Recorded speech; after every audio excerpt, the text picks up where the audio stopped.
I wake up on the cold beach and look into the morning sun before jumping right into collecting wood and cobblestone.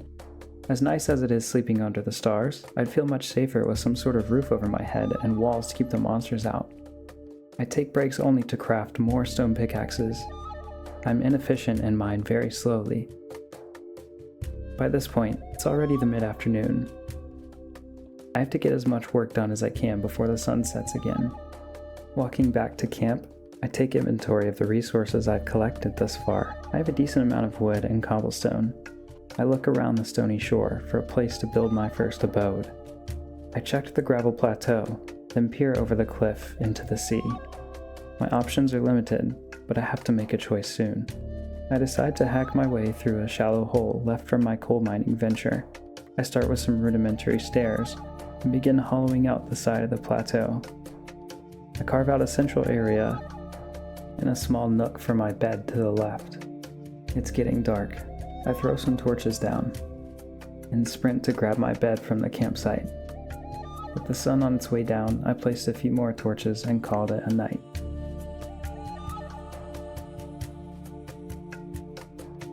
I spent most of day 3 moving my things from the campsite to my new abode. I now had a roof over my head, plenty of storage for all my resources, and a small crafting area complete with 2 furnaces for cooking food and smelting. By no means is it luxurious. I used my last piece of wool and some sticks to craft a painting. Using cobblestone to create a border, I placed the painting above my bed. It's a picture of the Counter-Strike map Aztec.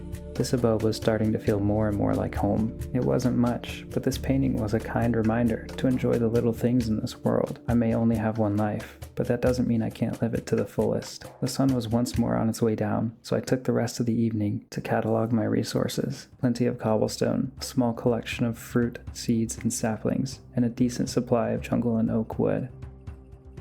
I threw some mutton on the grill and hit the hay as the sun finally made its way down.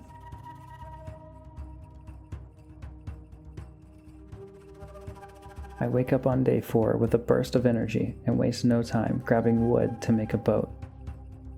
I grab a few blocks before the urge to explore takes over.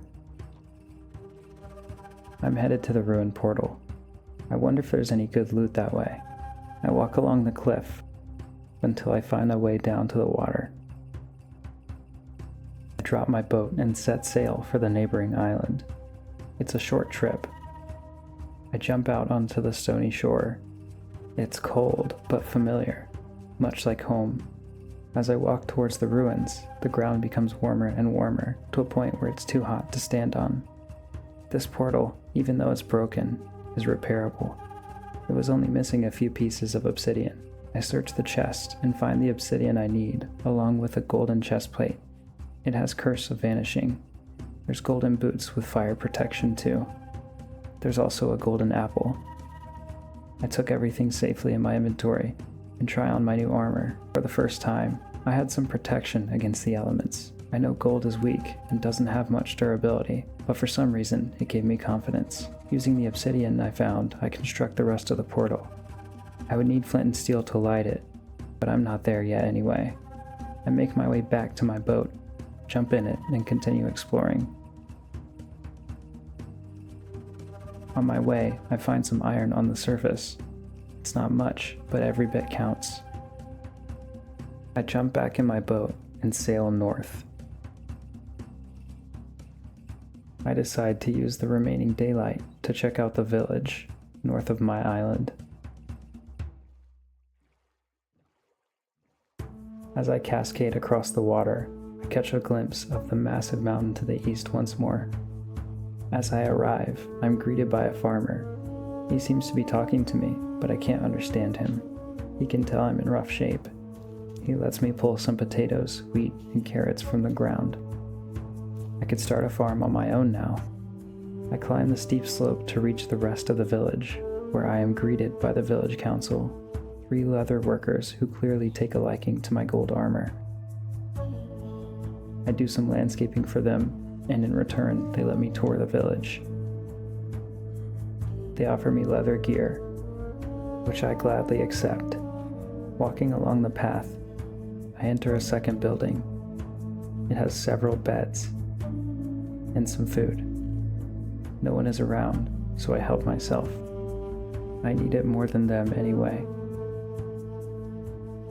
The next building is difficult to access, so I collect some dirt and make a path up to the house. Inside is another chest with some food and a book. The pages are all blank, but I wouldn't be able to interpret their language anyways. The fourth building is a library. Inside, volumes of books stored on bookshelves. I think of the many stories and tales that are likely housed here. I'm greeted by the librarian. He isn't too pleased with my presence. I walk upstairs to an empty room before heading back outside. Further down the path is a mason shop and another abode. The last building along the path is a cobbled, moldy residence. The path abruptly ends, opening up to a shallow ravine. Now doesn't seem like the best time to explore that. I cross a precarious land bridge and make a swift jump to reach the rest of the village. After grabbing some hay, I find another residence. It also has food and an empty book. I quickly gather what's there and exit without being seen. After stepping outside, I see the village park. It looks like ceremonial rituals happen here. It's carved into the side of the mountain, much like my small abode on the stony shore. After taking a second to admire the structure, I walk up the hill.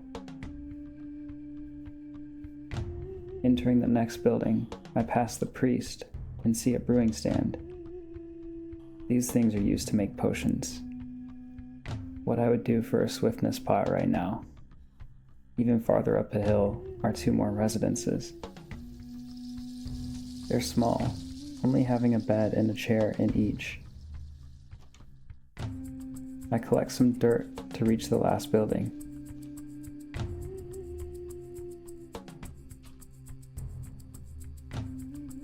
It appears to be vacant inside. I'm greeted by the warm visuals of white and yellow wool. I peer over the edge of the hill. I can see my island. It looks so small from over here. Following the path to the east is a great vantage point, revealing a beautiful winding river and large land masses in the distance. I began debating whether or not I should move to this location. If I'm going to be stranded on an island, why not have company? I bump shoulders with an iron golem. His stare is daunting, but it gives me an idea. Iron golems drop iron when they die. Maybe I should knock him down right now. I quickly came to my senses and began walking back down the hill. I think being alone on the island is getting to me. I watch the sunset from the hillside before making my way inside to sleep. The priest was kind enough to offer me his bed tonight. He even got it warm for me. He tucks me in real tight, and before I know, it's the morning. It's day 5. I began making my way towards the dock. I jump back in my boat and set a course for home.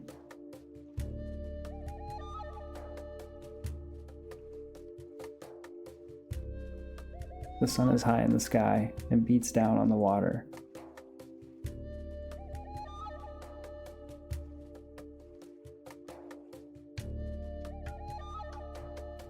I'm back home now, but before I reach my abode, something catches my eye. It's another ruined portal. Way out in the distance, probably 500 to 600 blocks to the southeast. I quickly jump back in my boat, hop in the water, and head towards the portal.